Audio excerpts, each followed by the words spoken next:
नमस्कार। दिन भर की बड़ी खबरों में आपका स्वागत है। मैं हूं आपके साथ सुनीता तिवारी। आज के इस बुलेटिन में हम बात करेंगे, प्रधानमंत्री मोदी ने फिर लहराया गमछा, गांधी मैदान में नीतीश के शपथ ग्रहण में दिखा देसी अंदाज। फिर बात करेंगे, नीतीश कुमार ने ली 10वीं बार बिहार के मुख्यमंत्री के पद की शपथ, विरोधियों को बेटे निशांत ने अपने जवाब से कर दिया शांत। और बुलेटिन के आखिर में बात होगी, कांग्रेस सांसद शशि थरूर के प्रधानमंत्री मोदी की तारीफ पर कांग्रेस में मचा घमासान। नेताओं ने पूछा, आखिर आप कांग्रेस में क्यों हैं? भाजपा ने किया पलटवार। लेकिन दिन भर की बड़ी खबरों से पहले एक नजर आज की सुर्खियों पर। 10वीं बार बिहार के मुख्यमंत्री बने नीतीश कुमार, फिर भी बड़े भाई की भूमिका में बीजेपी। नई सरकार में भाजपा ने सबसे अधिक 14 मंत्री बनवाकर बढ़त हासिल की, जबकि जेडीयू को केवल 8 मंत्रालय ही मिले। प्रधानमंत्री मोदी 21 से 23 नवंबर 2025 तक दक्षिण अफ्रीका के जोहानिसबर्ग में आयोजित 20वें G20 नेताओं के शिखर सम्मेलन में होंगे शामिल। नीतीश कुमार ने रिकॉर्ड तोड़ 10वीं बार ली मुख्यमंत्री पद की शपथ। बेटे निशांत कुमार ने दी बधाई, कहा जो वादे किए वो पूरे करेंगे। जीन्स शर्ट क्रॉक्स पहनकर शपथ लेने पहुंचे उपेंद्र कुशवाहा के बेटे, बोले मंत्री क्यों बनाया गया पिताजी से पूछिए। बिना विधायक बने दीपक प्रकाश को 6 महीने में एमएलए बनना होगा। राम मंदिर के शिखर पर 25 नवंबर को 190 फीट ऊंचे शिखर पर 11 फीट चौड़ा और 22 फीट लंबा विशाल ध्वज फहराया जाएगा। प्रधानमंत्री मोदी खुद रिमोट से यह ध्वजारोहण करेंगे। सीएम योगी ने राम मंदिर में लिया ध्वजारोहण की तैयारियों का जायजा।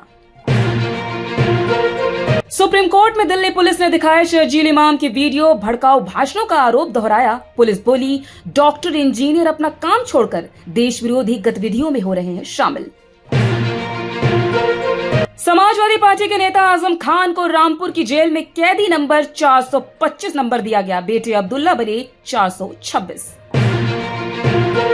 दुलारचंद हत्याकांड में अनंत सिंह को झटका, सिविल कोर्ट ने खारिज की जमानत याचिका, अभी नहीं आ सकेंगे जेल से बाहर। ईडी ने डिफेंस डीलर से जुड़ी मनी लॉन्ड्रिंग केस में रॉबर्ट वाड्रा के खिलाफ कोर्ट में चार्जशीट की दाखिल। नेपाल में फिर भड़का जेनजी आंदोलन, पुलिस ने चलाई लाठियां, दागे आंसू गैस के गोले। जेनजी और यूएमएल कैडर विवाद के बीच कर्फ्यू फिर हुआ लागू।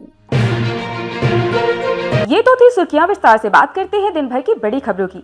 नीतीश कुमार ने गुरुवार यानी आज इतिहास रचते हुए 10वीं बार बिहार के मुख्यमंत्री पद की शपथ ली। पटना के गांधी मैदान में आयोजित समारोह में राज्यपाल आरिफ मोहम्मद खान ने उन्हें सीएम पद और गोपनीयता की शपथ दिलाई। इस मौके पर प्रधानमंत्री नरेंद्र मोदी, केंद्रीय गृह मंत्री अमित शाह और भाजपा के राष्ट्रीय अध्यक्ष जगत प्रकाश नड्डा सहित विभिन्न राज्यों के मुख्यमंत्री भी उपस्थित रहे। आइए जानते इस रिपोर्ट में क्या कुछ है इस पूरी खबर में। बता दें कि इस दौरान प्रधानमंत्री मोदी का एक बार फिर देसी स्टाइल देखने को मिला। शपथ ग्रहण समारोह खत्म होते ही वह थोड़ी देर तक गमछा लहराते दिखे। उन्हें ऐसा करते देख समारोह में उपस्थित लोग जोश और उत्साह से भर उठे और पीएम मोदी को अपना समर्थन देते दिखे। इतना ही नहीं, प्रधानमंत्री मोदी ने समारोह में आए लोगों के सामने कई बार झुककर आभार और नमन किया। इससे पहले मंच पर बैठे प्रधानमंत्री मोदी और मुख्यमंत्री नीतीश कुमार लगातार बात करते नजर आए और इस प्रचंड जीत से उत्साहित नजर आए। चुनावी प्रचार के दौरान भी पीएम मोदी ने नीतीश कुमार को भाई बताया था। उन्होंने महिलाओं को संबोधित करते हुए कहा था कि 2 भाई यानी नरेंद्र मोदी और नीतीश कुमार मिलकर आपकी सेवा, समृद्धि और स्वाभिमान के लिए लगातार काम कर रहे हैं। चुनाव प्रचार के दौरान भी पीएम मोदी के बिहारी अंदाज में गमछा लहराते को लोगों ने काफी पसंद किया था। चुनाव में बिहार के लोगों ने इस जोड़ी को काफी पसंद किया है और एनडीए को प्रचंड बहुमत लेकर सत्ता सौंपी है। इससे पहले जेडीयू के राष्ट्रीय अध्यक्ष नीतीश कुमार ने गुरुवार को 10वीं बार बिहार के मुख्यमंत्री पद की शपथ ली। साथ ही सम्राट चौधरी और विजय कुमार सिन्हा ने डिप्टी सीएम पद की शपथ ली। 27 मंत्रियों ने पद और गोपनीयता की शपथ ली। नीतीश मंत्रिमंडल में इस बार 3 महिलाओं को भी स्थान दिया गया है। इस मंत्रिमंडल में कई नए चेहरों को भी शामिल किया गया है। बता दें कि राजनीतिक जानकारों का मानना है यह गमछा पॉलिटिक्स बिहार में पीएम मोदी की लोकप्रियता को जमीन से जोड़ने वाला अहम प्रतीक माना गया है। भाजपा और एनडीए के नेताओं ने भी इसे जनता तक पहुंचने के प्रभावी साधन के रूप में देखा। आज के कार्यक्रम ने साफ कर दिया कि बिहार की राजनीति में गमछा सिर्फ कपड़ा नहीं बल्कि जनता का दिल जीतने की चाबी है और प्रधानमंत्री मोदी ने इसे हर सही मौके पर इस्तेमाल कर अपने पक्ष में माहौल बनाया है। बिहार में नई सरकार का गठन हो गया है और एक बार फिर मुख्यमंत्री के रूप में नीतीश कुमार ने शपथ ग्रहण कर ली है। उनके साथ बीजेपी के सम्राट चौधरी और विजय सिन्हा डिप्टी सीएम बने हैं। इसी के साथ नीतीश कुमार ने 10वीं बार सीएम बनकर इतिहास रच दिया है। इस पर सीएम नीतीश कुमार के बेटे निशांत कुमार ने खुशी जताई है और कहा, यह पूरे एनडीए का सम्मिलित योगदान है। पिताजी फिर से सीएम बने। आइए जानते हैं रिपोर्ट में और क्या कहा निशांत कुमार ने विपक्ष द्वारा पिता नीतीश कुमार के स्वास्थ्य पर टिप्पणी करने को लेकर। दरअसल बिहार चुनाव से पहले विपक्ष लगातार ये दावे कर रहा था कि नीतीश कुमार अब बुजुर्ग हो गए हैं और उनकी तबीयत ठीक नहीं रहती, वे सरकार चलाने में असमर्थ होंगे। हालांकि 10वीं बार शपथ लेते हुए नीतीश कुमार स्टेज पर पूरी तरह स्वस्थ दिखे और विपक्षियों के दावे खारिज कर दिए। विपक्ष के दावों पर बेटे निशांत कुमार ने कहा कि पिताजी पूरी तरह से ठीक हैं। इसके अलावा खुशी जाहिर करते हुए निशांत कुमार ने एनडीए के सभी सहयोगी दलों द्वारा की गई मेहनत की सराहना की और कहा, जनता ने एनडीए परिवार को खुशियां दी और हमें बहुमत से जिताया। पहले भी हमने वादे किए थे जो पूरे किए, इस बार के भी सारे वादे पूरे किए जाएंगे। 1.5 साल में पीएम ने भी बिहार को काफी सौगातें दी, पिताजी तो 20 साल से ही दे रहे हैं।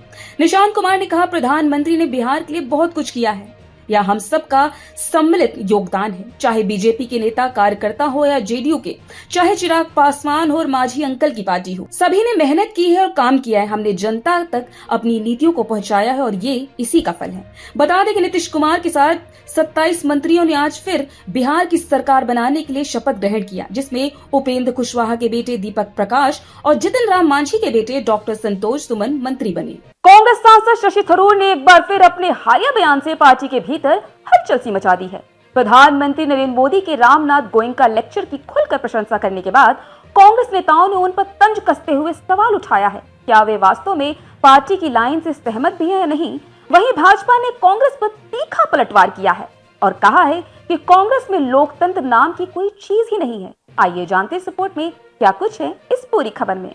बता दें कि शशि थरूर ने हाल ही में सोशल मीडिया प्लेटफॉर्म एक्स पर एक पोस्ट में लिखा था कि प्रधानमंत्री का यह व्याख्यान आर्थिक दृष्टि और सांस्कृतिक आह्वान दोनों का मिश्रण था, जिसने देश को प्रगति के लिए बेचैन होने की प्रेरणा दी। उन्होंने ये भी कहा, वह तेज जुकाम और खांसी होने के बावजूद इस कार्यक्रम में शामिल होकर खुश थे। इसी टिप्पणी ने कांग्रेस के भीतर नया विवाद खड़ा कर दिया है। बुधवार को कांग्रेस नेता संदीप दीक्षित ने शशि थरूर के बयान पर कड़ी प्रतिक्रिया दी। उन्होंने कहा, थरूर शायद देश के बारे में बहुत नहीं जानते। दीक्षित ने सवाल उठाया कि अगर थरूर को लगता है कि बीजेपी या प्रधानमंत्री मोदी की नीतियां कांग्रेस से बेहतर हैं, तो वे पार्टी में क्यों हैं? क्या सिर्फ इसलिए कि वे सांसद हैं? उन्होंने कहा, थरूर को इस पर स्पष्ट जवाब देना चाहिए और यदि वे ऐसा नहीं करते तो वे एक हिपोक्रेट हैं। गौरतलब है कि शशि थरूर ने एक्स पर प्रधानमंत्री मोदी के भाषण की कई बातों की तारीफ की। उन्होंने लिखा, पीएम मोदी ने भारत को सिर्फ इमर्जिंग मार्केट नहीं बल्कि दुनिया के लिए एक इमर्जिंग मॉडल बताया है। थरूर ने कहा, प्रधानमंत्री ने खुद को इमोशनल मोड में बताया, जो लोगों की समस्याओं को समझकर हल करना चाहते हैं। यह मामला तब उठा है जब कुछ ही दिन पहले शशि थरूर ने बीजेपी के वरिष्ठ नेता एल.के. अडवाणी पर आए आलोचनात्मक पोस्ट का बचाव किया था। उन्होंने कहा था, अडवाणी जी को सिर्फ रथ यात्रा के कारण दोषी ठहराना गलत होगा। कांग्रेस ने इस बयान से खुद को अलग कर लिया था। अब प्रधानमंत्री मोदी की तारीफ ने पार्टी में उनके खिलाफ असहजता और बढ़ा दी है। वहीं कांग्रेस द्वारा शशि थरूर की आलोचना करने पर भाजपा भी हमलावर हो गई है। भाजपा प्रवक्ता शहजाद पूनावाला ने कहा कि यदि कोई प्रधानमंत्री के भाषण की प्रशंसा करता है तो कांग्रेस उस व्यक्ति के खिलाफ फतवा जारी कर देती है। उन्होंने कहा, कांग्रेस पूरे देश में लोकतंत्र की बात करती है, लेकिन अपनी पार्टी के भीतर लोकतंत्र नाम मात्र की भी कोई चीज नहीं है। भाजपा ने यह भी कहा कि कांग्रेस का पूरा नाम अब इंदिरा नाजी कांग्रेस किया जाना चाहिए, क्योंकि यह पार्टी इंदिरा की आपातकालीन मानसिकता और नाजी तानाशाही व्यवहार को बार बार प्रदर्शित करती है। बता दें कि शशि थरूर कई बार सार्वजनिक मंचों पर अपनी स्वतंत्र राय रखते रहे, जो अक्सर कांग्रेस की आधिकारिक लाइन से मेल नहीं खाती। इसी वजह से कांग्रेस के भीतर यह सवाल उठता रहता है कि आखिर थरूर अपनी राजनीतिक स्थिति को लेकर किस दिशा में है।